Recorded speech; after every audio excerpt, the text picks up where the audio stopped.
중국의 국채 보유액이 추세적으로 줄어들고 있거든요. 장기적으로 추세적으로 계속 줄여왔습니다. 그렇기 때문에 이번에도 트럼프식 이런 전쟁, 무역 전쟁, 중국을 겨냥하는 이런 전쟁에 대해서 강력하게 대응하기 위한 조치로서 국채 금리를 끌어올릴 수 있는 거 아니냐라는 이야기를 하는 겁니다. 근데 유독 트럼프라는 인물은 롤러코스터를 좋아하는가 봅니다. 자기는 즐기는 모습인 것 같아요. 근데 같이 즐기는 사람도 있는 것 같지만 전혀 이 트럼프의 행보가 반갑지만 않은 그런 인물들도 굉장히 많이 있는 것 같아요. 미국 국채가 안전자산인데 그러면 주가가 떨어질 때 통상적으로 안전자산 선호 현상 때문에 주가가 떨어지는 것이고, 그럴 때면 늘 국채로 전환하다 보니까, 국채를 매수하다 보니까 국채 가격이 올라가고 반대로 국채 금리는 떨어지는 것인데, 다시 말하면 주가가 이렇게 급락할 때는 미 국채 금리도 같이 급락하는 경향성이 강한데, 이상하게도 주가는 떨어지는데 미 국채 금리는 치솟는 이상한 현상이 야기된 겁니다. 이상한 국채 금리의 변동이에요. 가뜩이나 금리가 부담이 되는데, 이자 지출이 부담이 된대. 여기에 금리까지 더 올라가면, 국채 금리가 더 치솟으면 더 추가적인 국채 발행을 하기가 어려워요. 어쨌든 미국에 대한 강경한 대응으로서 하나의 카드가 있다는 것이죠. 저의 의견은 그 카드가 바로 국채 매각인 거죠. 중국으로서는.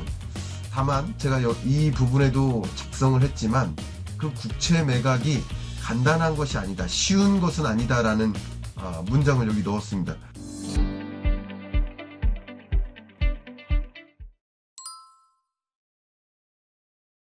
네, 여러분 안녕하세요. 안녕하시냐는 질문을 드리기가 참 어려울 만큼 변동성이 굉장히 강한 그런 시장의 모습입니다. 특히 이 변동성이 강해진 그 배경이 트럼프발 관세 전쟁인데요. 지난 4월 3일 관세 전쟁 발표를 한 이래로, 또 발효한 이래로 급변등하고 있는 모습입니다. 그 급변등은 어디서부터 야기될까요? 관세 전쟁을 세계 만국에 공표하거나 발효하거나, 이렇게 무역 전쟁이 가시화되면 가시화될수록 아마도 투자자들이 놀래서 위험 자산을 갖고 있으면 안 되겠구나, 안전 자산을 갖고 있어야 되겠구나, 이렇게 관세 전쟁이 강하게 일어나다가는 세계 경제 위기 올 것 같다, 미국 심각한 경기 침체 올 것 같다, 이런 공포감, 이런 것들이 나타나면서 주식시장에서 내던지고 떠나는 모습이라고 해석할 수 있겠죠. 그래서 그동안 말씀을 드렸듯이 이 무역 전쟁의 시나리오를 그리셔야 된다. 무역 전쟁의 경과가 어쨌든 확전되는 양상으로 전개될 때마다 자본시장에서 공격적 자산, 위험 자산을 선호하는 경향, 주가가 올라가는 경향이 나타나는 것이고, 반대로 어떤 경로든 무역 전쟁을 좀 완화하거나 유예하거나 어떤 이 관세의 대상에서 배제시켜 주거나, 이렇게 무역 전쟁이 시나리오가 완화되는 양상으로 간다면, 이랬다 저랬다 하고 가는 거죠. 이렇게 가는데, 이렇게 가니까 변동성이 심한 것인데, 이런 방향으로 간다면, 완화되는 방향으로 간다면, 그때는 주식시장에선 기회라고 생각하고 주식 비중을 늘리는 위험자산 선호 현상이 야기되는 것이죠. 그런 관점에서 무역 전쟁의 시나리오를 그리셔야 된다라는 말씀을 그동안 드려왔는데, 그동안 제가 또 오피셜 클럽에도 여러 글과, 또 아침에 일어나서 목소리로 뭐 한밤에 있었던 그 뉴스들을 정리해 드린다든가, 또 줌 강의를 한다든가, 또 여러 과정들이 있었는데, 근래 들어 이 오피셜 클럽 안에서 가장 관심을 가져주셨던 그 글이 있었습니다. 제가 칼럼을 쓰고 실제 칼럼이 게재되기 전 단계에 여러분께 먼저 한 이틀 정도 먼저 공유해 드렸었는데, 그 글을 가지고 더 구체적으로 리뷰하는 시간을 가져보면 어떨까 하는 생각이고, 글 이상의 인사이트를 좀 끌어가 주셨으면 좋겠다 하는 마음으로 지금부터 이야기를 시작해 보도록 하겠습니다. 보시는 것처럼 한 발 빠른 긴급 진단, 김광석의 오피셜 클럽 안에 있는 내용입니다. 이 글을 보시면 제목이 약점이 드러난 트럼프, 미중 국채 전쟁 오나. 저는 약점이 드러났다라는 것이지 중국을 옹호하는 것은 아닙니다. 가끔 친중이다 이렇게 판단하시는데 이 트럼프 입장에서는 굉장히 강하게 으르렁만 됐었는데 보시는 것처럼 으르렁만 됐었는데 세계를 호령하듯이 근데 한풀 그 으르렁대던 기세가 좀 꺾인 느낌이에요. 꼬리를 감추는 모습인 거예요. 자, 그런 모습을 저는 아킬레스건이 드러났다라고 표현을 했는데 그래서 시작하는 문구를 아킬레우스 역사를 얘기하면서 시작했습니다. 아킬레우스도 약점이 있었다. 그리스 신화에 나오는 인물이죠. 이 불사의 말을 끄는 기사도라고 볼 수 있겠죠. 그런 전차를 이끄는 막강한 방패를 두른 그런 불사신으로 묘사되는 그리스 신화에 나오는 인물인데요. 이 아킬레우스에게도 약점이 하나 있었는데 그게 발꿈치에 있는 힘줄이었습니다. 17세기 말부터 이 아킬레스건이라는 단어가 유일한 약점을 가리키는 용어로 알려지기 시작했습니다. 역시 트럼프에게도 움찔하게 만드는 으르렁대던 사자가 아닐지도 몰라 하게 만드는 하나의 변수가 등장했는데 그 변수가 어쨌든 바로 국채금리 상승이었습니다. 자, 국채금리 상승에 대한 이야기를 잠깐 말씀을 드린다면 일단 중국을 제외한 다른 국가에 대해서 상호관세를 90일 동안 유예하기로 변경 조치한 것이 유예는 없다라고 호령했던 트럼프 입장에서 갑자기 기조를 바꿨었던 것이 바로 국채가격 폭락일이었던 겁니다. 물론 국채가격 폭락은 국채금리 상승이라고 보면 좋겠습니다.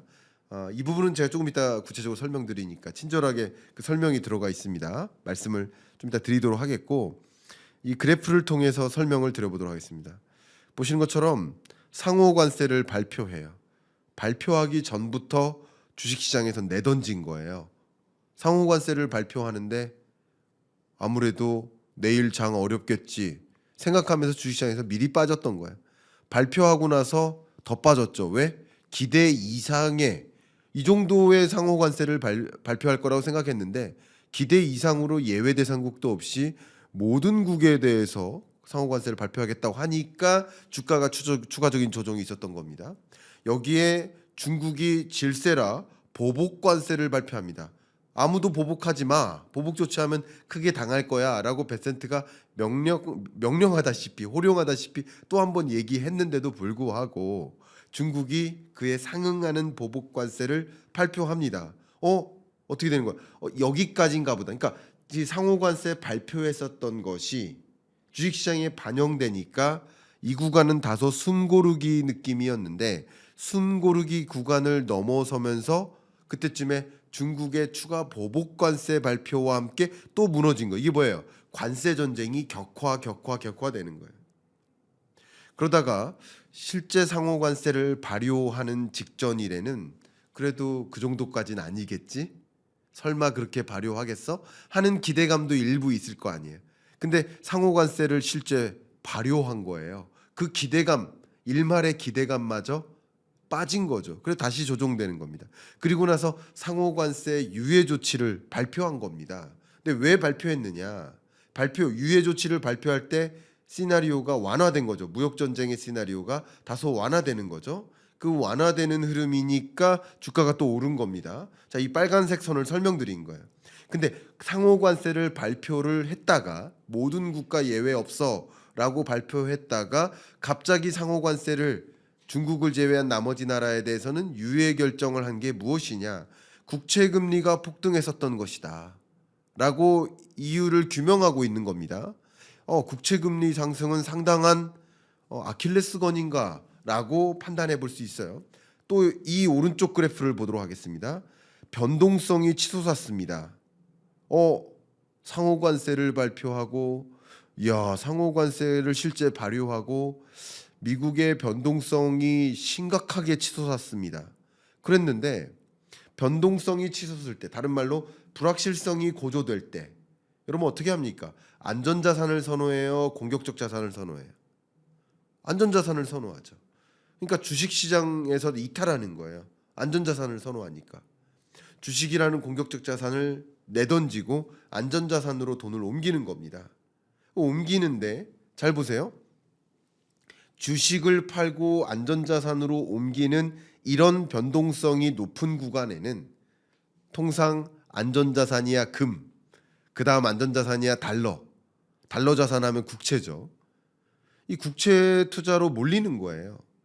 그런데 재밌게도 달러 인덱스는 떨어지죠.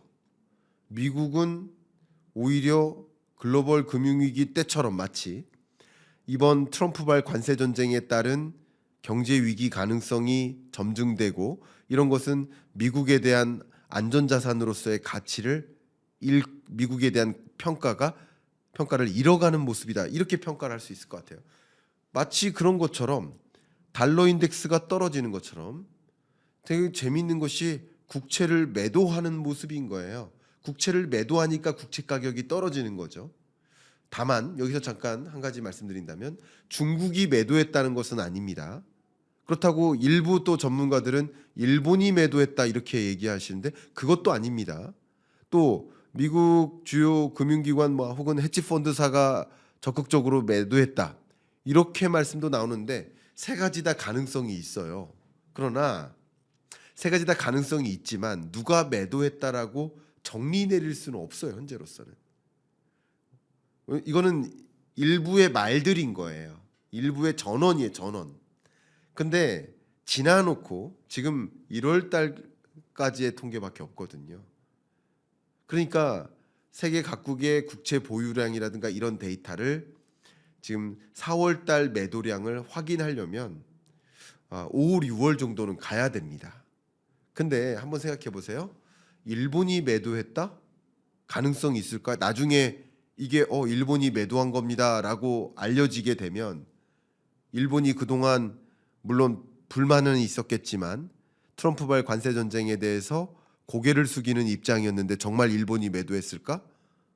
그냥 단순히 일본이 세계 최대 국채 보유국이니까 그럴 수 있지 않느냐 이렇게 생각을 하시는데 자료 한번 보여드리겠습니다.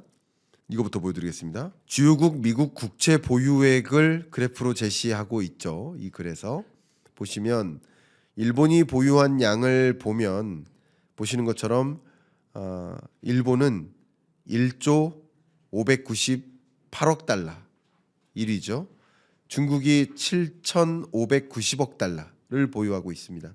그러니까 일본이 가장 많은 국채를 보유하고 있으니 일본이 매각했어라고 그냥 그림 그리는 거죠. 추산해 보는 거죠. 그러나 그것이 정말 배경일까라고 생각하기에는 어려움이 있습니다. 일본이 혹은 일본 중앙은행이 정말 이렇게 대대적으로 매각을 단행해서 국채 금리를 치솟게 했다면 나중에 이게 알려지게 될 경우 트럼프 입장에서 어떻게 할까요? 미국 입장에서 어떻게 할까요?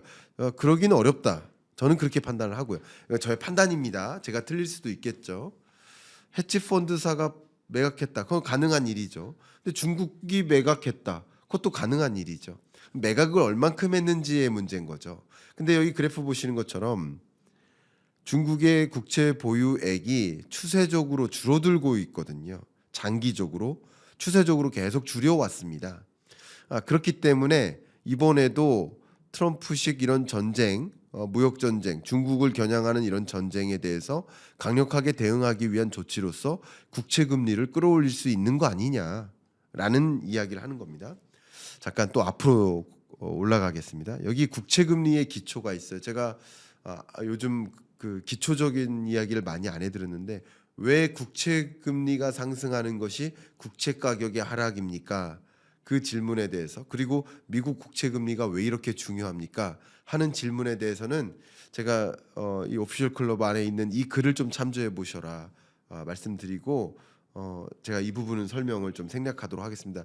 여러분들이 혹시 요청을 주신다면 왜 국채 금리가 상승할 때 국채 가격이 떨어지는 것이고 또 미국 국채 금리가 왜 이렇게 중요한 것인지 이것을 설명드려 보고자 합니다. 근데 기본적으로는 큰 틀에서는 말씀드리면 국채는 미국 정부가 발행하는 거예요. 나 돈 좀 빌려주세요. 그럼 나 차용증 써줄게요. 그럼 차용증을 써주는 거예요. 돈을 빌려받고. 근데 차용증을 갖고 있는 사람이 나 미국 정부에게 1,000만 원 빌려준 사람이에요 라는 증서가 있으니까 그 증서를 또 팔 수 있잖아요. 다른 사람한테 파는 거야. 근데 이것의 가치가 올라갈 수도 있고 이것의 가치가 떨어질 수도 있는데 가치가 올라갈 수도 있는 것 아닙니까? 근데 적어도 미국 정부에게 빌려준 돈만큼은 반드시 받을 수 있는 돈이야라고 생각할 수 있는 성격의 돈 아닙니까? 그러니까 안전자산이라는 뜻인 거죠. 그렇게 일단 이해해 주시고 왜 그 관계가 형성되는지는 추후에 또 기회가 된다면 혹은 여러분이 요청 주신다면 말씀드리도록 하겠습니다. 근데 저는 여러분께 드리고자 하는 이야기가 왜 미국 정부가 움찔했는가? 미국 정부 부채 규모가 눈덩이처럼 증가하고 있기 때문에 이자 비용을 부담하기가 버거워졌다라는 말씀을 드리고자 합니다. 미국 재정 적자 규모가 보시는 것처럼 최대치로 치닫고 있습니다. 2020년, 21년이야 코로나19 기간이었으니까 그렇다 할지라도 지금은 무역 적자 규모가 계속 급증하고 있는 양상을 보면 이게 정말 감당할 수 있을까? 이 문제인데 더 중요한 것은 20년, 21년 당시는 금리가 쌌어요. 금리가 낮았으니까 적극적으로 재정 지출을 단행하고 확장적 재정 지출을 편성하고 그러기가 큰 부담이 덜했던 거예요. 그런데 22년부터 금리를 대대적으로 인상하지 않았습니까? 그러니까 이 순이자 지출이 어때요? 굉장히 가파르게 상승하죠. 그러니까 가게도 대출 받으면 이자 상환해야 되고 기업도 기업 대출 받으면 이자 상환해야 되듯이 정부도 역시 이자를 상환해야 돼요. 근데 금리가 높아지니까 이자 지출액이 커졌고 그 이자 지출액이 2024년부로 역사적으로 처음 방위비 지출액보다 커진 겁니다. 정말 이건 너무 심한 거 아니냐. 더군다나 미국 정부 입장에서는 지금도 그렇고 앞으로도 그렇겠지만 재정 지출을 확대할 계획에 있어요. 더욱이나 25년 11월에 있을 중간 선거를 앞에 두고 각국 정부는 어떻게 합니까? 아무래도 재정을 더 확대해서 선물을 주는 거죠. 쉽게 말하면 국민들한테, 유권자들한테 재정 지출을 확대해서 선물을 주다시피 해서 그렇게 해서 결국 표를 많이 얻고자 하는 것이 이게 하나의 목적인데 근데 재정 지출을 확대할 수가 없어요. 중간 선거를 유리하게 끌어가기가 어렵겠죠. 그러니까 금리가 올라가는 것은 미국 정부로서는 부담이 되는 게 맞습니다. 그러니까 결국은 제가 앞에 말씀드렸던 것처럼 지금 누가 이 금리를 만들었느냐 이게 중요한 게 아닙니다. 결국 금리가 올라갈 때 미 트럼프 행정부 입장에서는 관세 전쟁을 격화시킬 수 없다라는 게 핵심입니다. 이 기억하시죠? 핵심이 뭔지 아시죠? 누가 매각했느냐가 중요한 게 아니에요. 국채 금리가 올라갈 때는 미중 전쟁 혹은 트럼프발 관세 전쟁 이걸 격화시켜 나갈 수가 없다는 거예요. 국채 금리가 또 치솟게 되면 그럼 이런 과정에서는 적어도 어떤 생각을 해볼 수 있느냐? 국채 금리가 올라가는 과정에서는 트럼프의 들쭉날쭉한 호떡 뒤집기식의 관세 전쟁을 이랬다 저랬다 하는 그런 것이 상대적으로 국채 금리가 올라가면 관세 전쟁을 완화시켜 나가고 또 중국에 대해서 강경하게 대응을 못하고 상대적으로 그리고 중국 입장에서도 그걸 나름의 카드로서 만지작 거릴 수 있는 것이 됩니다. 다만 여기 밑에 또 내용이 나옵니다. 중국은 그렇다고 국채를 쉽게 매각할 수 있느냐? 또 그건 아니에요. 그 부분 또 설명드리겠습니다. 또 여기 GDP 대비 재정 적자의 규모가 6.4%에 달합니다. 이게 재정 적자예요. 재정 수지가 이렇게 6.4% GDP 대비 6.4%에 달합니다. 베센트가 뭐라고 했습니까? 333 스트래러지를 발표하지 않았습니까? 제가 이미 즉시 분석 때 말씀을 드렸는데 GDP 대비 재정 적자의 비중을 3% 수준 이내에서 관리하겠다. 순이자 지출 비중도 3.4%고 재정 적자 비중도 6%인데 이거 너무 과도하다. 재정 지출을 적극적으로 확대할 수 없다. 재정 지출을 적극적으로 확대할 수 없는 배경 중에 하나가 이자 지출인 거예요. 그러니까 베센트 입장에서도 그렇고 트럼프 입장에서도 그렇고 금리가 이렇게 치솟으면 그건 부담이 되는 이슈인 거예요. 그렇죠? 그렇기 때문에 가장 중요한, 다시 한번 반복하겠습니다. 중국이 매각했으니까 국채 금리가 올라간 거고, 그러니까 이게 공격이 될 수 있다라는 얘기를 하는 게 아니라 누가 매각했는지 모르고, 그리고 다른 이유에 의해 조정된 것도 가능합니다. 제가 다른 이유에 대해서는 제가 설명을 많이 안 드렸지만, 예를 들면 미국 펀더멘털에 대한 부정적 인식이 강해지면서 안전자산으로서의 인식이 격화된 거예요. 그래서 많은 투자자들이, 미국 국채 투자하는 투자자들이 이렇게 관세 전쟁 펼쳐다가는 부메랑이 되어서 미국 경제도 어렵다. 미국 GDP 비중이 세계 GDP에서 26.3% 정도 되는데 나머지 74%에 달하는 세계 각국이 반발하고 있고 공동 대응하려 하고, 그러면 미국 경제에게 부메랑이 되는 거 아니냐. 미국이 중국을 고립시키려다가 오히려 자기가 자기 부메랑에 맞아서 고립되는 거 아니냐.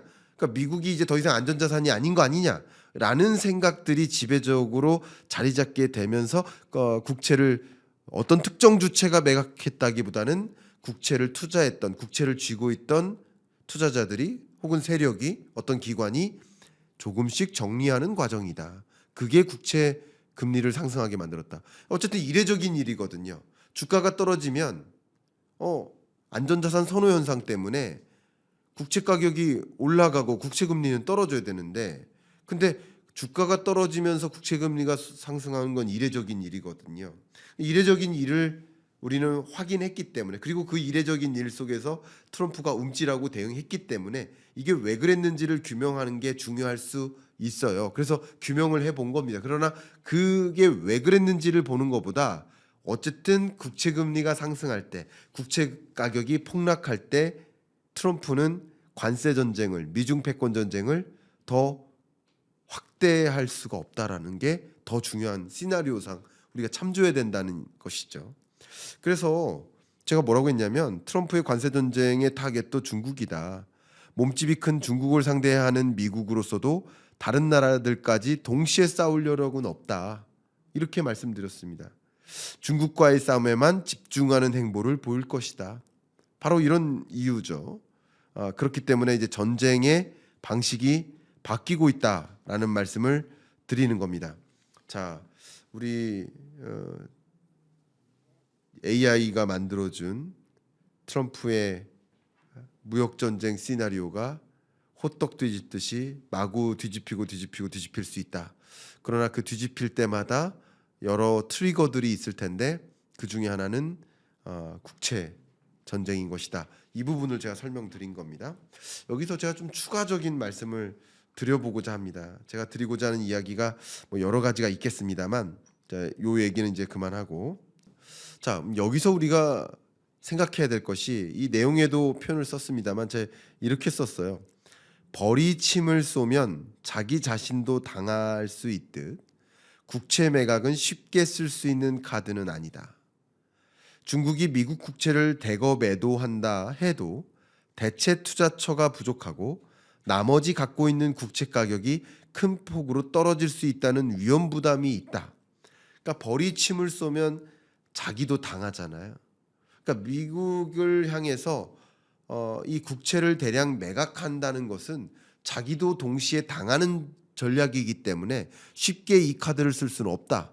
다만 무역 전쟁이, 미중 간의 무역 전쟁이 격화될 시점에는 자기가 당할지라도 미국도 당할 수 있게 침을 쏠 수는 있는 것이다. 이렇게 의견을 드려볼게요.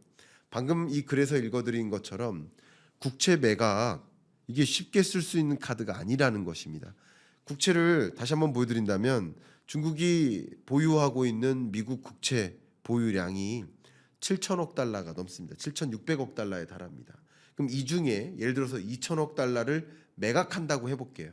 그럼 국채 가격은 폭락하겠죠. 폭락하고 국채 금리가 치솟겠죠. 그러면 미국 정부는 굉장한 부담을 겪을 것입니다. 그럼 그런 카드가 있는 거예요, 없는 거예요? 있는 거예요. 없다고 볼 수는 없어요. 있어요. 다만 이 카드를 쓸 수가 없어요. 왜? 그럼 국채를 매각하면 누가 사줄 거예요? 누군가 내 매도하겠다라고 매도 이렇게 시장에 내놓으면 누군가 그걸 사줘야 되잖아요. 매수자가 누군 거예요? 살 사람도 있나요? 바로 그거 한 가지 중요한 논제고요. 또 매각한다 하더라도 그 돈 매각한 다음 그 돈을 어떤 형태로 투자해야 하나요? 어떤 형태로 들고 있어야 되나요? 역시 그 부분도 대체투자처가 부족하다라는 점. 현재로서도 미국이 안전자산으로서의 이 제도권화에서의 그 지위를 유지하고 있으니까 대체투자처를 갖기도 어렵습니다. 달러의 형태를 갖고 있는 게 가장 안전하다고 볼 수 있어요. 여기에 아까 말씀드린 대로 국채를 매각하는 것은 국채 금리를 급등하게 만들고 국채 가격을 떨어뜨리는 방향이니까 미국을 공격할 수 있지만 중국이 보유하고 있는 7,600억 달러 중에 예를 들어서 2,000억을 매각해서 5,600억 달러만큼의 국채 보유액의 가치가 떨어지지 않겠습니까? 그렇죠? 그러니까 그걸 누가 한다는 거예요. 그러니까 이게 버리침을 쏘는 수준의 카드이기 때문에 어쨌든 카드이긴 카드다. 그러나 그것을 쉽게 쓸 수는 없다. 극단적인 상황에 내몰렸을 때 그때 쓸 수 있는 카드다. 합리적으로 생각해봐도 미국과 중국이 전쟁하겠습니까? 중국이 준전시태세에 진입했다라고 제가 얼마 전에 말씀드렸는데 진입할 수 있죠. 실제 전쟁을 치르기에는 양국이 너무나 중요한 정치적 이벤트를 앞에다 두고 있어요. 미중 간의 전쟁이 터진다는 것은 그건 말 그대로 경제 위기라고 볼 수 있어요. 이해가시죠? 그러니까 미중 전쟁 경제 위기라고 이름이 붙겠죠. 그러니까 그런 것을 감안하고 전쟁을 이어가기는 양국 정상이 부담스럽습니다. 그러니까 전쟁의 양상으로 치닫다가 극적 화해를 갖거나 어떤 방식이든 정말 뒤로 물러섬 없이 극단적으로 미중 간의 갈등이 고조된 상태에서 극적 화해를 가질 가능성이 저는 높겠다라고 생각을 하는데 그런 극단까지 오는 시점에야 어쩌면 이 카드를 쓸 수 있는 것이지 그렇지 않고서는 카드를 쓸 수는 없다. 그래서 무역 전쟁의 장기적인 그 시나리오를 보면 장기적으로는 패권 전쟁을 지속할 것이다. 그러나 장기적으로는 패권 전쟁이 지속되지만 더 격화됐다가 약화됐다, 격화됐다, 약화됐다 하면서 장기전이 되지 않겠습니까? 그러니까 지금은 그게 격화되는 양상인 거예요. 격화되는 양상일 때 주식시장에서는 위험 회피 성향 때문에 떠나는 것이고 반대로 완화될 때는 위험 선호 현상 때문에 주가가 상승하는 것이죠. 그러니까 결국은 시나리오를 미중 패권 전쟁은 장기전이다. 그러나 격화되었다가 잠시 완화되었다가 여기 써 있죠. 반복될 것으로 판단한다. 그럼 반복되게 만드는 여러 가지 요인 중에 하나가 바로 국채 가격 폭락이고 그걸 확인할 수 있는 변수로서 우리는 국채 금리를 이해해야 된다. 상대가 화해를 요청해 주기를 기다릴 뿐이지 자기가 먼저 화해를 청하는 것은 양국이 서로 원하지 않는 상황이다. 이렇게 말씀드리겠습니다. 투자 관점이나 정책적 대응에 대해서도 여기에 글로 좀 담고는 있는데 여러분들이 이렇게 지금 일어나고 있는 미중 패권 전쟁 혹은 관세 전쟁의 향방 근원적 배경을 이해하고 그러면 어떤 시나리오를 구축해야 되나 무역 전쟁의 시나리오 그리고 그 시나리오에 맞게 어떻게 대응해야 되나라는 것을 고민하실 때 오늘의 내용이 좀 참조가 되었길 바랍니다. 이상 오늘 긴급 편성된 클로즈업 마무리하도록 하겠습니다. 감사합니다. 안녕하세요. 경제 읽어주는 남자 김광석입니다. 반갑습니다. 여러분 트럼프를 제가 만나고 왔습니다. 트럼프를 꿈에서 만났습니다. 트럼프가 이 경제를 오르락내리락 흔들어 놓고 있다 보니까 정말 여러분들도 밤잠을 설치해서요. 실제 우리나라가 미국과 시간적 격차가 있다 보니까 미국에서 발표되는 또 미국의 여러 어젠다가 발표되는 트럼프가 뭐 트위터를 날리는 혹은 행정명령을 사인하는 그런 일들이 주로 밤사이에 이루어지다 보니까 그죠? 우리는 잠을 설치기도 하고 아침에 일어나서 무슨 일이야 롤러코스터를 타는 느낌입니다. 트럼프가 상호관세를 발표하고 지난 한 주 동안 롤러코스터 장세가 이어졌는데 전격 이 상호관세를 유예한다든가 하는 조치들을 취하는 모습들을 보면 역시 거기에 트럼프의 약점이 있다라고 우리는 그 약점을 발견하게 됩니다. 결국 그 약점은 금리 두 단어 아닌가 생각합니다. 그토록 제롬 파월 연준 의장에게 금리 인하라고 이야기를 했었는데 어쨌든 국채금리가 치솟으니까 아무래도 이 상호관세를 계속 유지할 수는 없을 것 같아. 세계 주요국들에게 상호관세를 부과했다가 다시 뒤집듯이 뒤집어 놓는 이 트럼프의 약점. 그 금리를 끌어올린 것이 어쩌면 중국이 미 국채를 매도한 것인가, 아니면 일본이 미 국채를 매도한 것인가, 아니면 이렇게 미중 간의 무역 전쟁이 전개됨에 따라 트럼프의 약점이 바로 금리이다 보니까 중국은 미 국채를 매도함으로써 금리를 끌어올리고 그 무역 전쟁을 계속 속행하지 않도록 또 하나의 카드로서 중국이 숨겨놓고 있는 것은 아닐까. 트럼프 어떤 모습일까? 이 부분에 대해서 국채금리의 급등락의 배경은 무엇이고 향후 그러면 우리는 무엇을 고려해야 될지 말씀을 드려보도록 하겠습니다.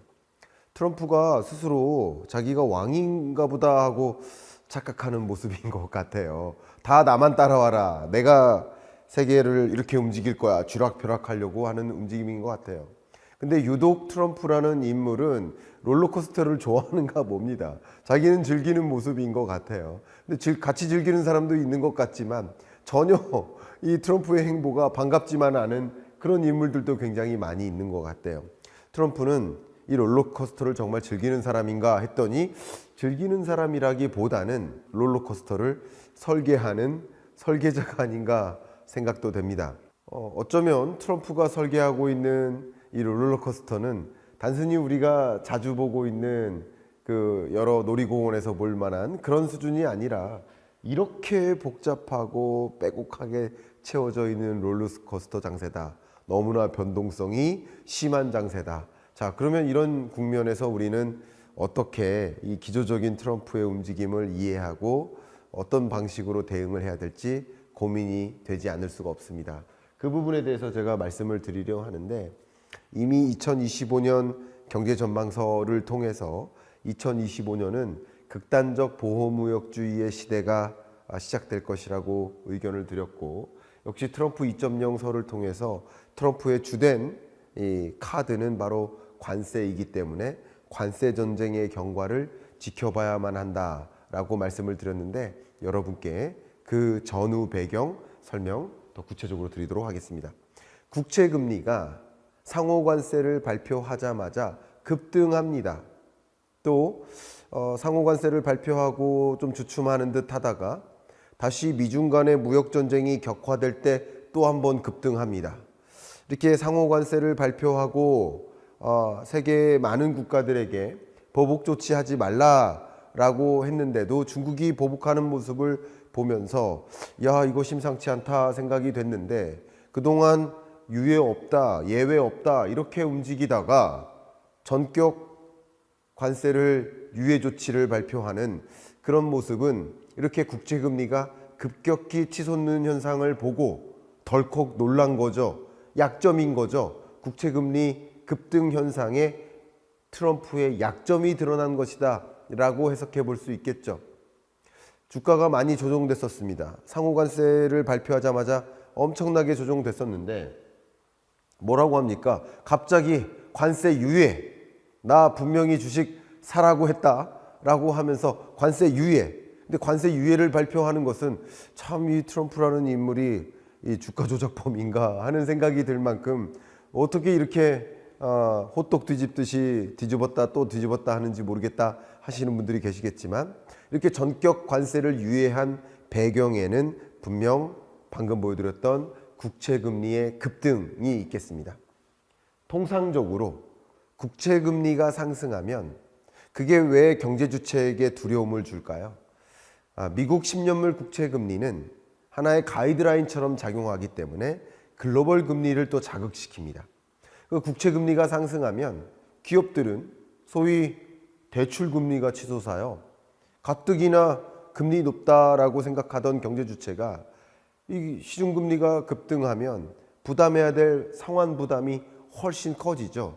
그러니까 이런 것들이 일파만파 경제적으로 굉장히 안 좋은 영향을 미칠 거라고 우리는 가늠해 볼 수 있겠습니다. 그런데 이렇게 호떡을 뒤집는 트럼프는 유독 국채 금리 상승이 두려웠었던 것일까? 왜 이렇게 호떡을 뒤집을까? 제가 AI에 부탁을 했더니 금방 만들어진 그림입니다. 왜 이럴까? 왜 이렇게 뒤집어 놓을까? 이 부분을 본질적으로 제가 한번 말씀드려 보도록 하겠습니다. 바이든 행정부 같은 경우는 기본적으로 무역 전쟁을 하는데 또 미중 간의 무역 전쟁을 펼치는데 중국을 배제하기 위한 행보로서 뭐를 활용합니까? 관세가 아닌 비관세 장벽을 활용합니다.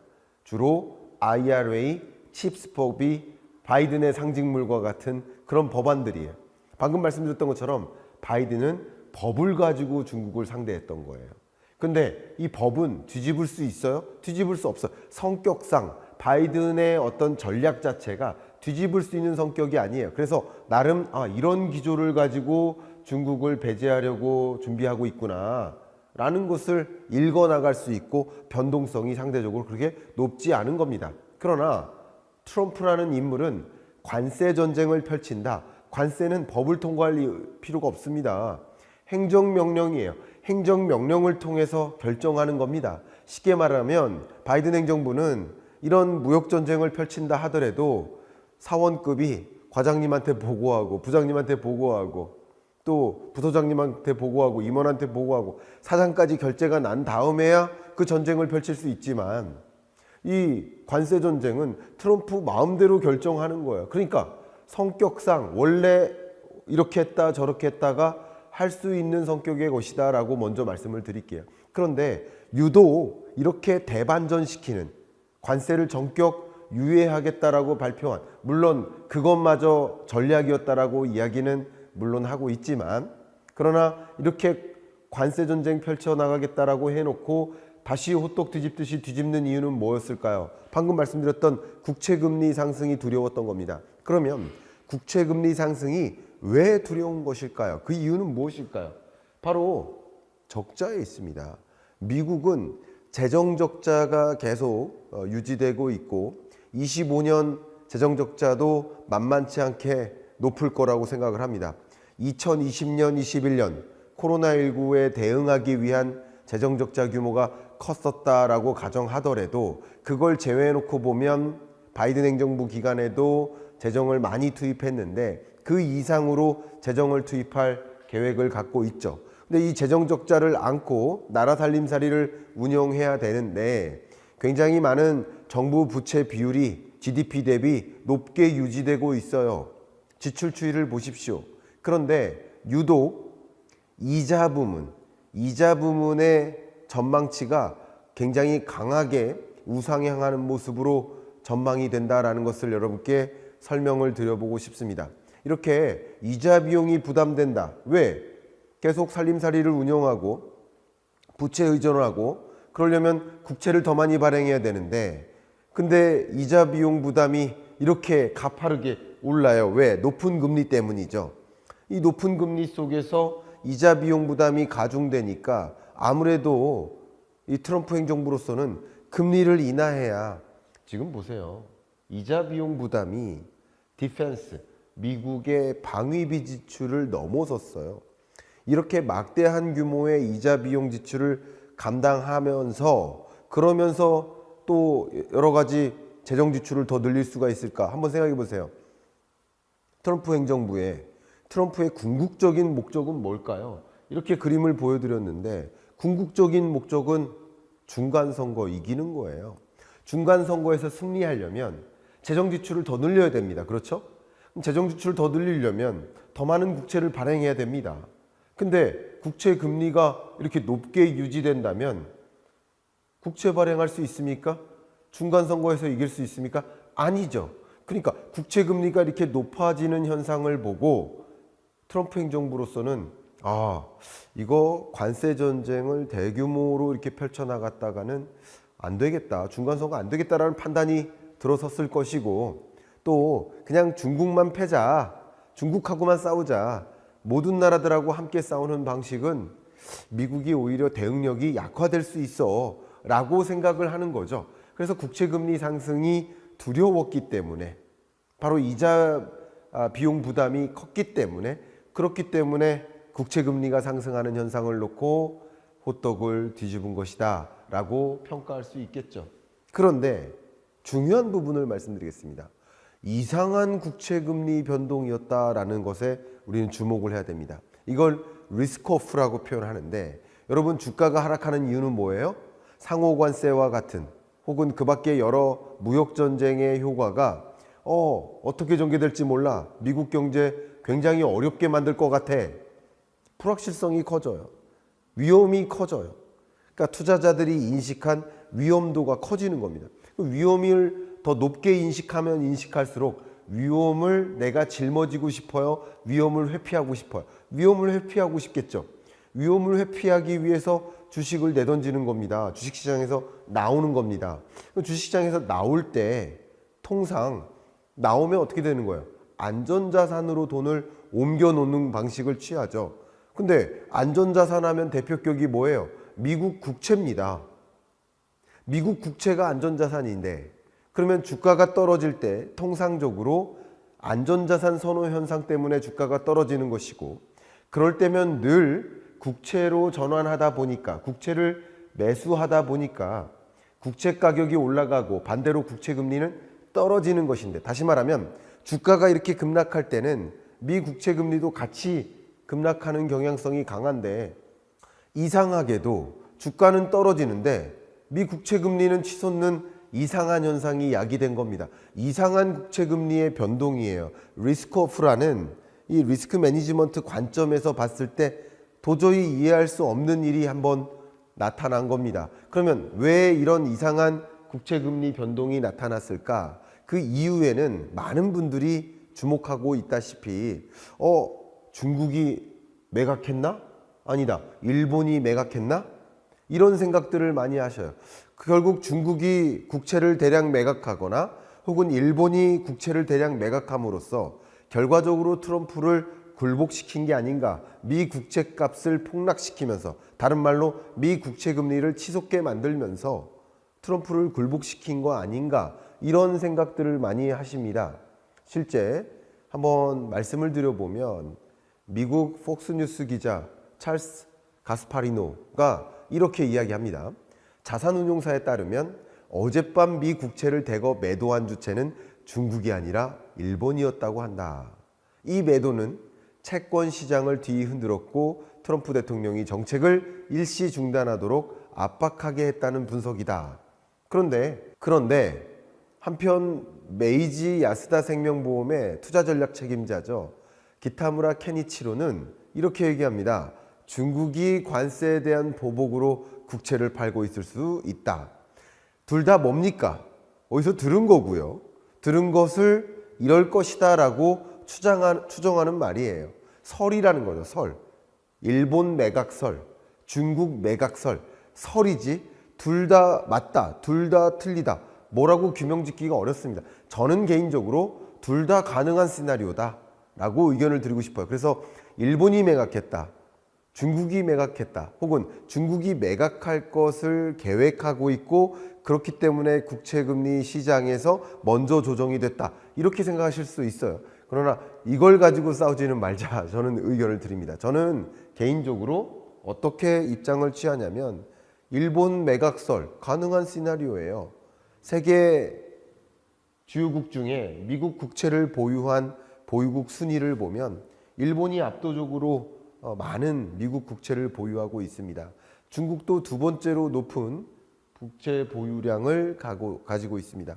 역시 일본이든 중국이든 1, 2위 미 국채 보유국이기 때문에 그 국가 중에 한 국가라도 어느 정도 일정 부분의 국채 매각을 단행하면 그러면 국채 금리를 치솟게 만들 수 있는 겁니다.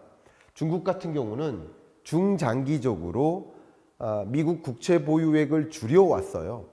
역시 줄여오는 결과가 초래됐다 하더라도 역시 2월, 3월, 4월 이런 통계가 나와야지만 우리는 이것이 누구의 매각이었는지 규명할 수 있을 것 같습니다. 현재로서는 그냥 추정에 해당되지 않을까 하는 것이 저의 의견입니다. 그런데 뭐 여러 국가별로 좀 비교를 해보면 중국은 추세적으로 미국 국채를 매각해 오고 있어요. 일본 같은 경우는 그러다가 미국의 최대 국채 보유국이 된 거죠.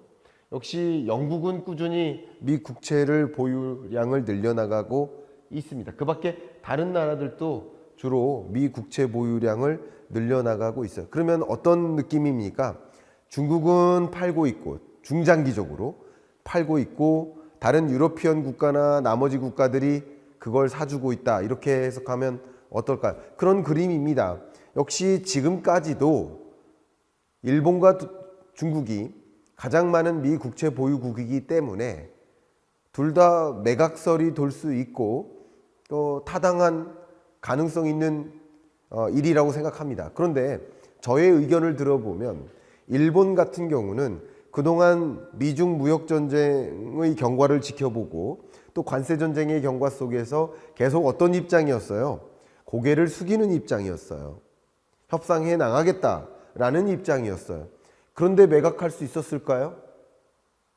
일본이 매각할 수 있었을까요? 저는 그렇게 생각하진 않습니다. 그러나 중국은 추세적으로도 매각해 왔고 그리고 그 매각 자체가 국채금리를 급등시키고 그게 하나의 카드로서 활용될 수 있다는 것을 이미 인지했다라고 판단한다면 저는 굳이 둘 중에 하나가 맞다라고 가정하면 중국이 매각했다 혹은 중국이 매각 카드를 만지작거리고 있다 이렇게 해석하는 것이 적절하지 않을까 의견을 드리고 싶습니다. 그러나 이 설 가지고 계속 이야기 나누기보다 어떤 경과에서 거시경제적인 배경하에서 국채값이 이상하게 폭락했는지 그걸 규명할 필요가 있지 않을까요?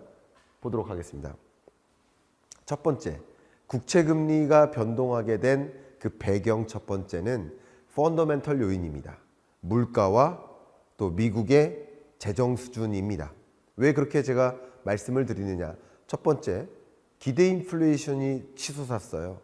경제 주체들이 관세 전쟁 펼치다 보면 물가가 오를 것 같아 하는 기대감이 폭발했어요.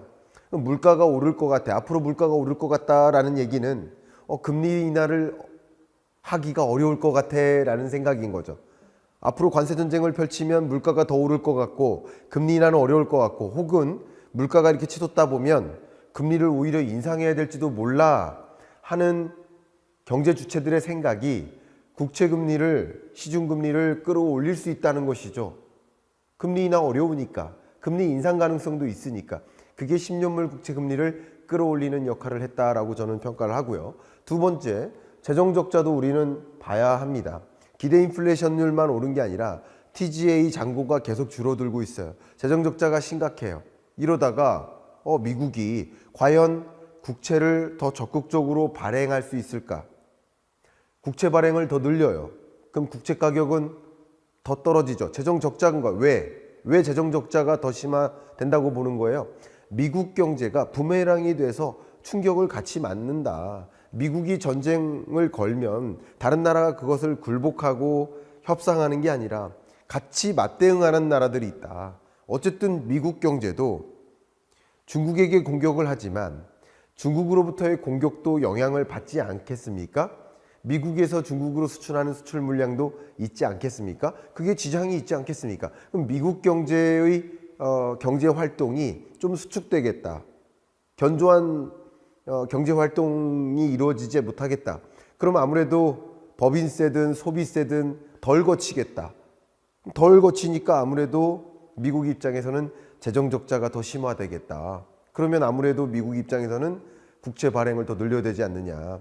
국채 가격은 떨어지고 국채 금리가 올라갈 수 있다라고 보는 물가에 대한 그 재정 적자에 대한 시장의 기대값이 반영된 국채금리라고 해석하는 것이 바로 펀더멘털 차원에서의 요인이다라고 정리를 먼저 하겠습니다. 실제 한번 사례를 들어볼게요. 제롬 파월 연준 의장이 관세로 인한 인플레이션 영향 판단하기 이르다. 관세와 인플레이션 간의 관계는 어렵다. 3월 FOMC 때 얘기했어요. 또 미국 통화정책 포럼에서 관세가 어떻게 지속되고 관세의 수준이 얼마고 얼마나 큰 범위로 관세가 펼쳐질지를 모르기 때문에 일단 지켜봐야 된다. 이런 스탠스였었습니다. 근데 스탠스가 바뀌었죠. 상호관세 발표하고서 제롬 파월 연준 의장이 이렇게 얘기했습니다. 예상했던 것보다 관세율 인상폭이 상당히 크다는 재론의 여지가 없다. 상호관세는 고물가와 저성장을 불러올 것은 분명하다. 입장이 바뀐 겁니다. 이 정도일 줄은 몰랐다라는 거예요. 그러니까 펀더멘털 측면에서 고물가 저성장을 불러온다라는 파월의 해석도 많은 시장 참여자, 투자자들의 마음도 인플레를 자극할 수 있어. 이 정도면 재정 적자를 더 심하게 만들 수 있어. 발행량이 더 늘어나지 않겠어. 이런 식으로 펀더멘털 측면에서 상호관세 발표 전과 후가 달라졌기 때문에 그게 국채금리를 변동시킨 배경이 될 수 있다라고 저는 판단을 합니다. 이게 첫 번째 배경이라고 봅니다. 그러면 두 번째 배경은 뭘까요?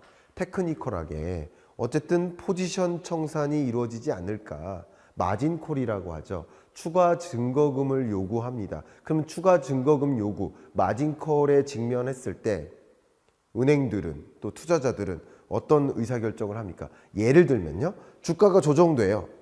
그럼 주가가 조정될 때마다 소위 물타기라는 게 있잖아요. 그러니까 주가가 조정되니까 물타기를 하자. 물타기를 하려면 뭐가 필요해요? 돈이 필요해요. 그럼 가지고 있던 국채라도 매도하고 주식을 사자 하는 움직임이 있기 때문에 국채 매도세가 이어지고 국채 매도세는 결과적으로 국채 가격을 상대적으로 떨어뜨리는 요인이 되고 국채금리가 치솟게 만드는 요인이 되겠죠. 포지션 청산입니다. 국채금리 변동의 배경은 한 가지가 바로 포지션 청산이다라는 말씀을 드립니다. 마지막 세 번째, 국채금리가 이렇게 변동하게 된 세 번째 배경은 미국 달러화 자산의 지위가 약화된 게 아닌가 하는 판단도 해볼 수 있을 것 같습니다. 트럼프가 마치 이렇게 관세 전쟁을 펼치면 미국 경제를 더 위태위태하게 만드는 것이다 라는 많은 시장 참여자들의 판단이 크게 작용되고 있습니다. 세계 경제 성장률을 둔화시키고 역시 미국 경제 성장률도 같이 둔화시키는 그런 종류의 행태다라고 평가하는 전문가들도 많이 있습니다. 기름을 붓는 격이에요. 근데 어떻게 미국 국채를 사란 말입니까?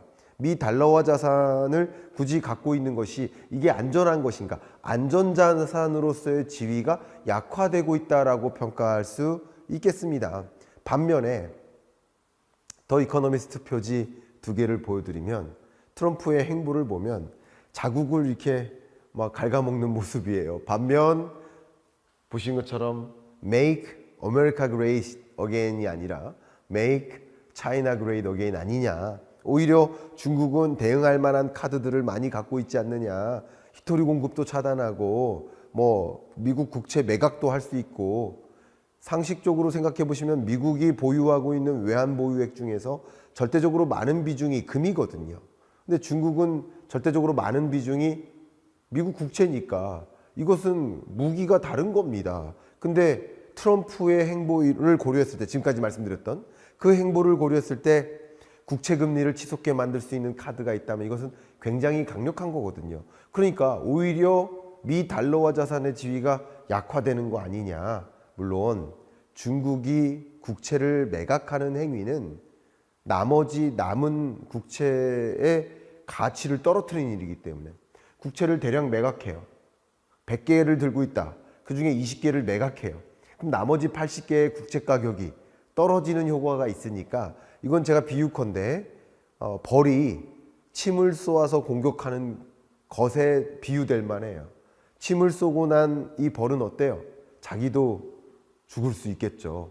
그런 어려운 공격이긴 하지만 이렇게 미중 간의 무역 전쟁이 격화되고 격화되는 양상 속에서는 막판에는 그런 조치라도 꺼내들 수 있다라고 생각해 본다면 아무래도 미 달러 자산에 투자하는 것이 적절한 의사결정이 아니지 않겠는가 하는 판단도 역시 국채금리를 급등시키는 배경이 될 수 있다. 이런 여러 가지 경로들, 뭐 중국이 매각했다, 일본이 매각했다, 그것도 중요한 판단입니다. 그러나 이러한 거시경제적 여건하에서 국채금리가 변동하게 되는 것이다 라고 여러분이 이 흐름을 이해하신다면 더 도움이 되시지 않을까 의견을 드립니다.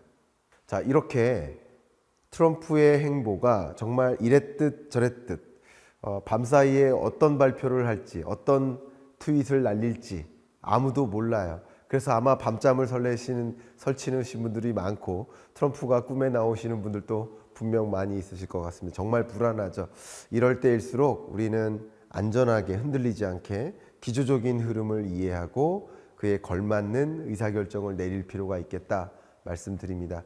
저는 이 오피셜 클럽을 통해서 매일 여러분들과 다양한 소통을 하고 있고 영상만으로는 어려운 그 이상의 소통을 하기 위해서 매주 또 줌 수업을 통해서 여러분의 질의를 다 답변 드리고도 있죠. 또 매월 한 차례씩 월간 특강, 오프라인 특강을 진행함으로써 여러분들이 갖고 계시는 가장 중요한 핵심 주제를 집중적으로 다뤄보는 시간도 가져봅니다. 여러분들이 이 오피셜 클럽에 참여하기를 희망하신다면 고정 댓글에 안내되어 있는 링크를 통해 한번 확인해 봐 주시고 관심 있으신 분은 신청해 주시면 어떨까 의견 드리면서 이상 이번 주 경제 읽어주는 남자 마무리하겠습니다. 감사합니다.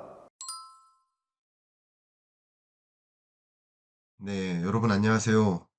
참 안녕한지 질문드리기가 인사드리기가 참 어려운 상황, 안녕하지 않다고 말씀하실 분들이 굉장히 많아졌습니다.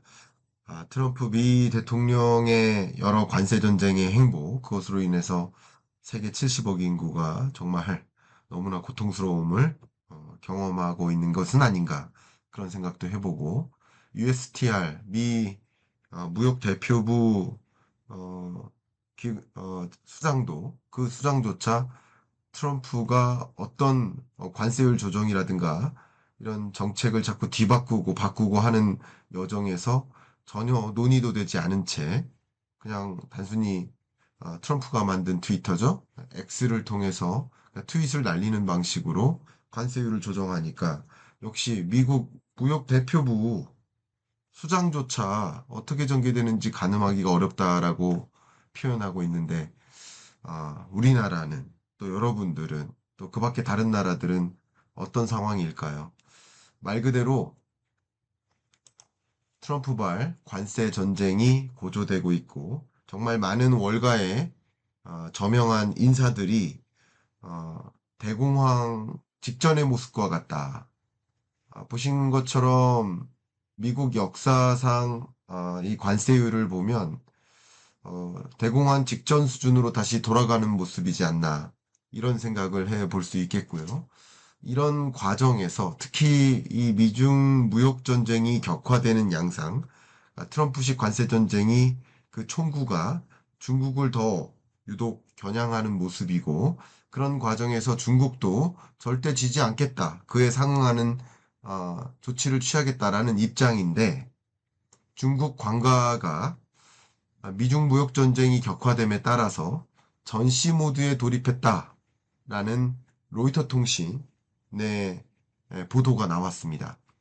그 로이터가 중국이 미국과 여러 협상 모색을 하고 뭐 보복 관세를 포함한 여러 전면전으로 이 치닫는 이런 과정에서 이 중국 관료를 포함해서 약 10명을 대상으로 인터뷰를 진행했고 그 인터뷰한 내용을 바탕으로 해서 지금 중국의 상황을 전했는데 전시 상황, 중국 외교부와 상무부 이 관료들이 전면 휴가를 취소한 상황입니다.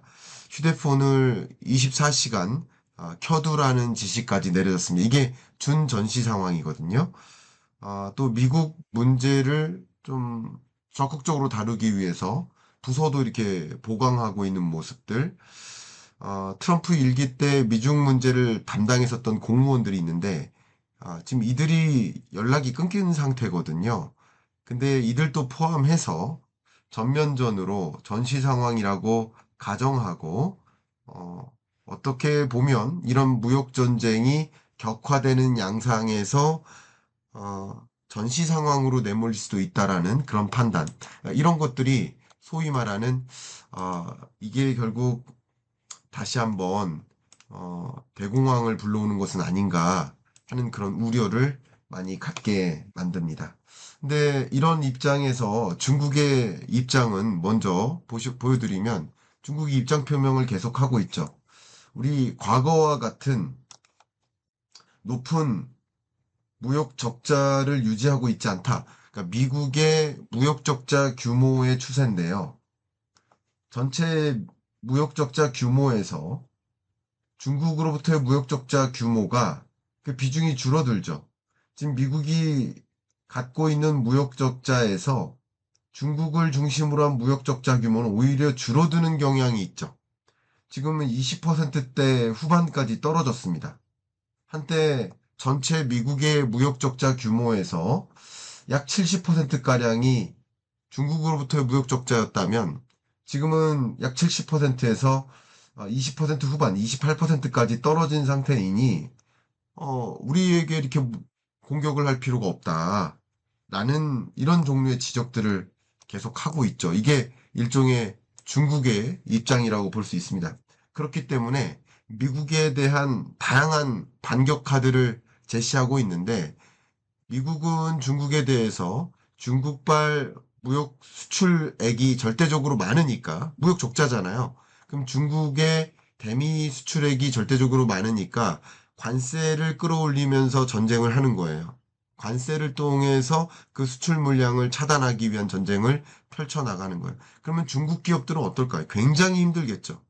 힘들지 않겠습니까? 중국 기업들이 생산 가동이 줄고 신규 투자가 위축되고 경기가 더 둔화되고 일자리 창출이 더 어려워지고 제동이 걸리는 거죠. 자, 이런 상황 하에서 또 한 가지 주된 걱정은 이런 와중에 중국이 과연 관세로만 대응할 수 있을까? 그건 아닌 거죠. 중국 입장에서는 미국의 대중 수출 규모가 절대적으로 규모가 작으니까 그러니까 관세로만 보복할 수는 없어요. 그 밖에 나머지 카드들을 다 강구하는 중입니다. 그 광고하는 것 중에 여러 가지를 제가 그동안 여러분께 말씀드렸는데 좀 오늘 종합편스럽게 정리를 한번 해봐 드리도록 하겠습니다. 첫 번째는요. 광물 전쟁이죠. 히토류 공급 차단하겠다. 그동안에도 공급량을 줄여오긴 했는데 역시 히토류 공급을 차단하면 미국의 첨단 산업, 방위 산업, 반도체 관련 여러 산업에 지장을 초래합니다. 우리나라 반도체 3대 소재 공급을 차단하겠다라고 했던 일본식 2019년 공격하고 유사한 거. 이것도 굉장히 큰 공격입니다. 그러나 이 광물을 공급하는 것이 사실은 중국의 이 광물 시장을 장악하고 있는 것은 어쩌면 그 천연 자원을 확보하고 있다기보다는 중화학공업으로서 광물을 생산하는 능력이 특화되어 있다라고 볼 수 있는 거죠. 그런 부분에 대해서 요소도 마찬가지잖아요. 요소 천연가스 석유로부터 추출하는데 요소를 생산하는 제조 공정이 특화되어 있기 때문에 우리나라가 중국에 전적으로 의존하는 거 아니겠습니까? 바로 그것인데 그것을 이용해서 광물 전쟁을 벌이겠다라는 카드.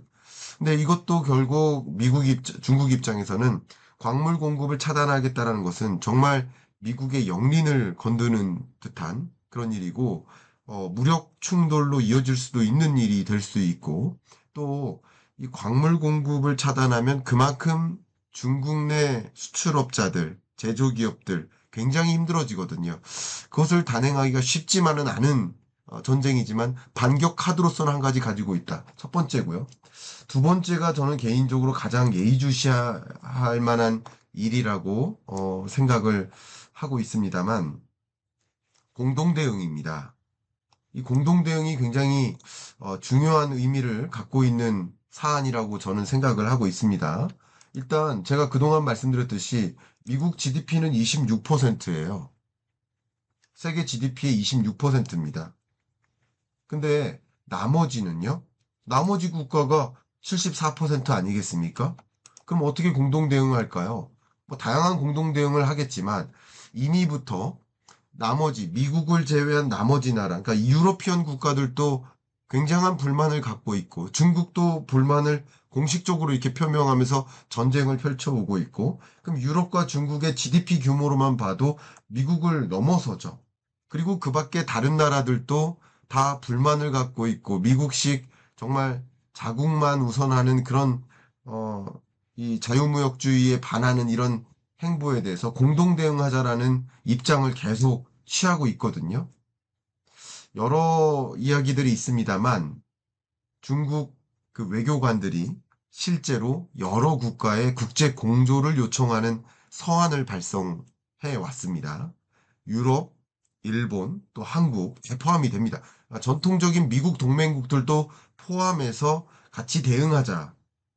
그래서 계속 이 고위급 소통 채널을 구축하고 어, 미국의 공동으로 대응해서 우리 윈윈 해보자 하는 움직임을 갖고 있거든요.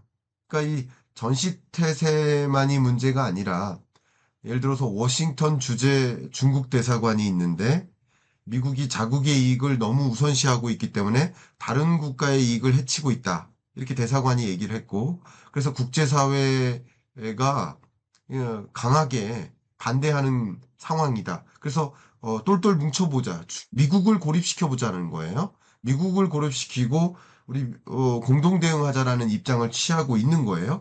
제가 그동안 말씀드렸듯이 이 자료를 보시면 EU 집행위 입장에서도 강경하게 우리도 대응하겠다. 우리 EU를 너무 함부로 보는 거 아니냐라고 또 입장을 표명하고 있고 가장 강한 대응 중에 하나가 마크롱 대통령인데 미국에 대해서 강경하게 우리도 대응하자. 우리 유로피언 인구가 4억 5천만 아니냐.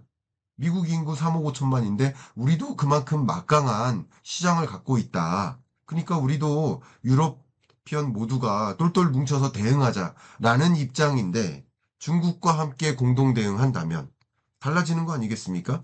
이렇게 차라리 미국에 대응하자라는 것도 굉장히 강한 압박이 될 수 있겠습니다. 미국 입장에서 이런 압박에 대해서 그냥 지켜만 볼 수 없다라는 입장을 취할 가능성이 높다라고 말씀드릴 수 있고 또 이미 말씀드렸듯이 네, 한중일 외교 장관급 회의를 이미 개최했고 지속적으로 경제통상 분야에 있어서 협력을 해 나가자라는 입장을 취해 나가고 있죠. 물론 일본과 뭐 한국도 마찬가지지만 적극적인 입장을 취하기는 쉽지만은 않아요. 그러나 어쨌든 이런 모습 또 시진핑이 스페인 원수와 정상회담 하는 것 이런 것들도 역시 긴밀하게 우리가 소통해서 공동 대응하자라는 입장을 하나하나 많은 국가들에게 메시지를 주고 있는 거예요.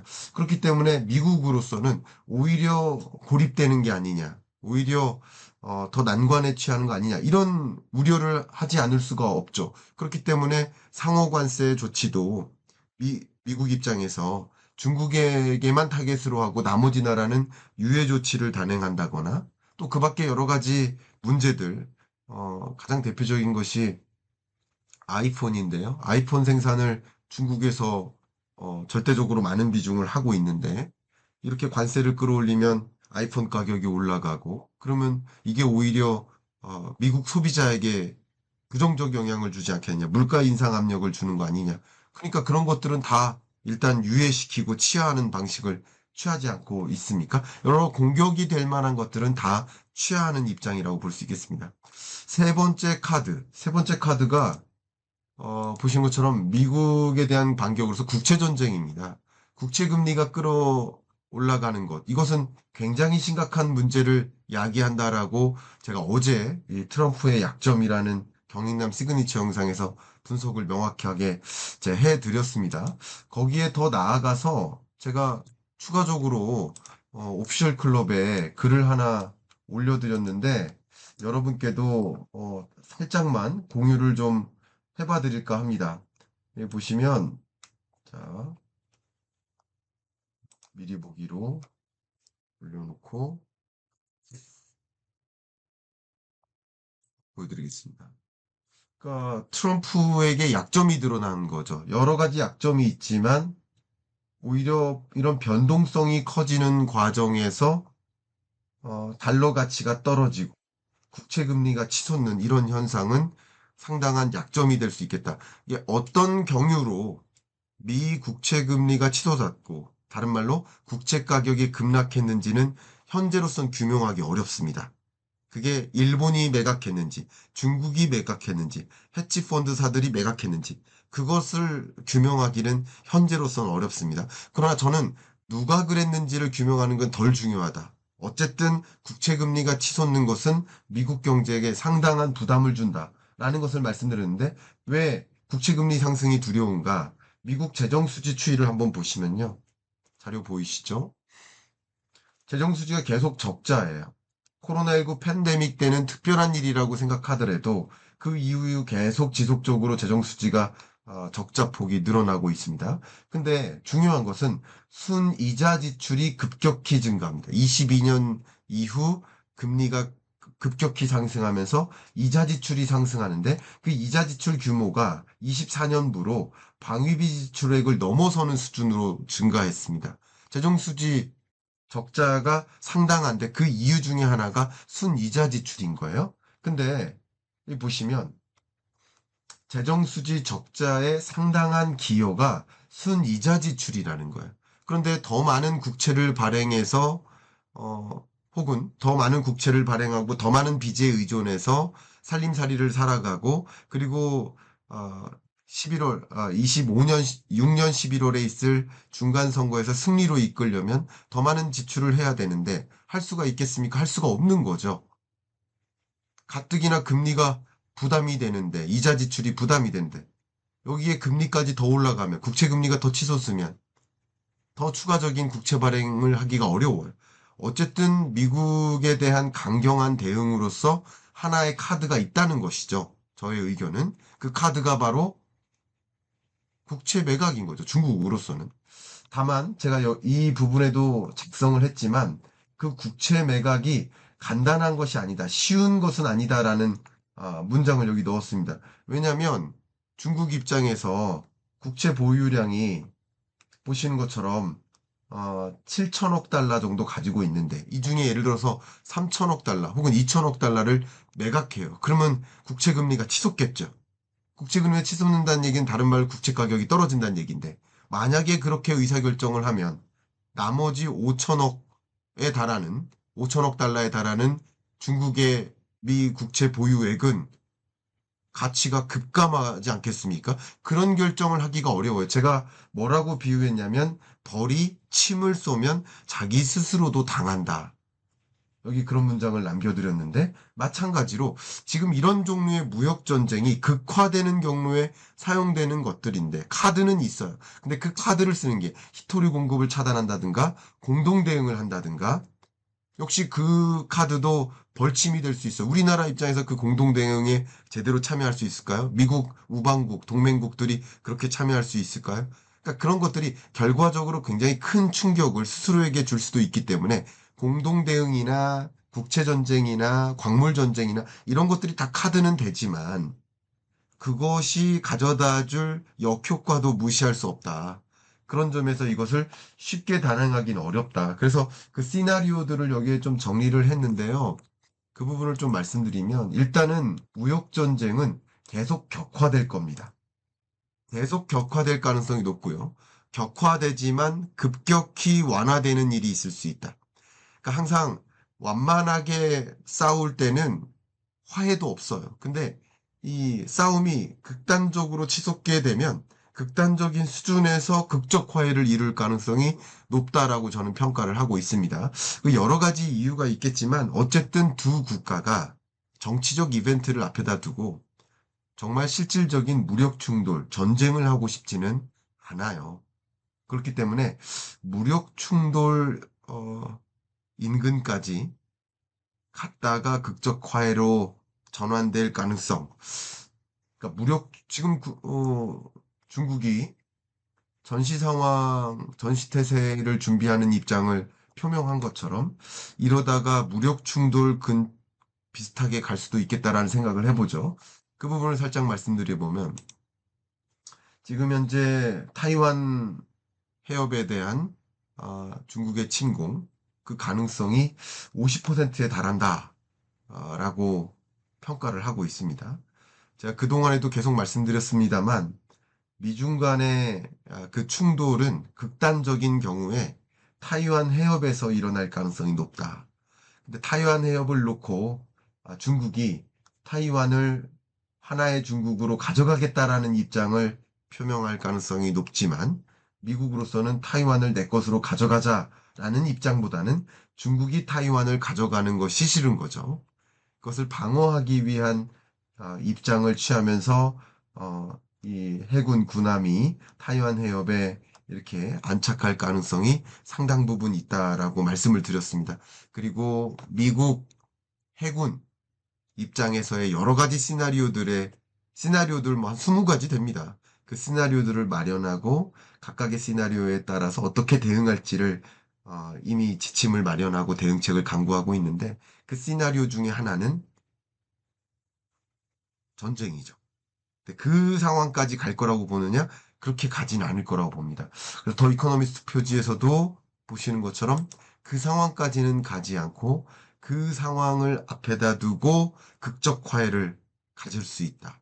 뭐 타이완 해협을 타이완을 양보하는 조치로서 할 수도 있고, 그것은 누구도 모르죠. 그러나 이 외교적인 시나리오는 가정하기가 굉장히 어렵지만, 그래서 타이완 해협을 놓고 무력 충돌이나 군사적 긴장감이 고조되는 국면까지 온다면, 그러면 곧 극적 화해로 연결될 수도 있다라는 시그널로서 이해하시는 건 어떨까? 그런 의견을 좀 드려봅니다. 이게 맞다라는 주장이 아니고요. 그럴 가능성이 있다라는 의견을 드리는 거니까 여러분이 참조를 하시면 좋겠습니다. 마지막으로 그 밖에 트럼프의 약점이 드러난 것이 뭘까요? 바로 미국 내부적인 일입니다. 보시는 것처럼 미국 내부적 반발이죠. hands off라는 시위가 격화되고 있습니다. 지금 60만 명을 넘어서 그 시위대 규모가 더 커지고 있고 50개 주 전역에 걸쳐서 이 시위가 일어나고 있는데 트럼프는 결국 중간 선거에서 이기기 위함이고 중간 선거에서 승리하기 위해서 관세 전쟁으로서 뭔가 효과를 보여주고 싶었던 거예요. 근데 이렇게 정치적으로 반발이 빗발치는 내부적으로도 그런 일이라고 한다면 그러면 어쨌든 정치적으로 이게 좋은 전략이 아닐 수 있다라는 판단을 할 수 있겠죠. 그런 관점에서 입장을 충분히 선회할 수도 있는 것이다. 이런 것들도 트럼프 입장에서는 마음을 좀 약하게 만드는. 그래서 의견을 드린다면 향후는 아무래도 중국과의 관세 전쟁에 집중하고 다른 나라들에 대해서는 유예 조치를 단행하는 그런 방식으로의 관세 전쟁의 완화가 나타날 것으로 저는 판단하고 있고, 그리고 미중 간의 대립도 극적인 화해로 갈 가능성이 있다. 그러나 극적인 화해로 가기 전에는 역시 극적인 대립 구도가 펼쳐질 수 있다. 이런 말씀 드립니다. 제가 오늘 오피셜 클럽에 올린 글들도 일부 보여드렸습니다만, 제가 매일 여러분과 목소리로도 소통하고, 글로도 소통하고, 매주 줌 수업을 통해서도 소통하고, 월간 특강을 통해서도, 정말, 오프라인, 온라인 병행이죠. 소통하고 있습니다. 여러분들이 조금 더 긴밀한 소통을 통해서 이 거시경제에 대한 판단, 거시경제가 어떤 흐름인지를 들여다보고자 하시는 분은 오피셜 클럽에 노크해 주시길 바라고 이 해당 영상의 고정 댓글 상단에 링크를 안내해 드릴 테니까 관심 있으신 분은 찾아와 주시길 바라겠습니다. 또 추가적으로 여러분께 찾아뵙고 구체적인 이야기 또 해드리도록 하겠습니다. 감사합니다.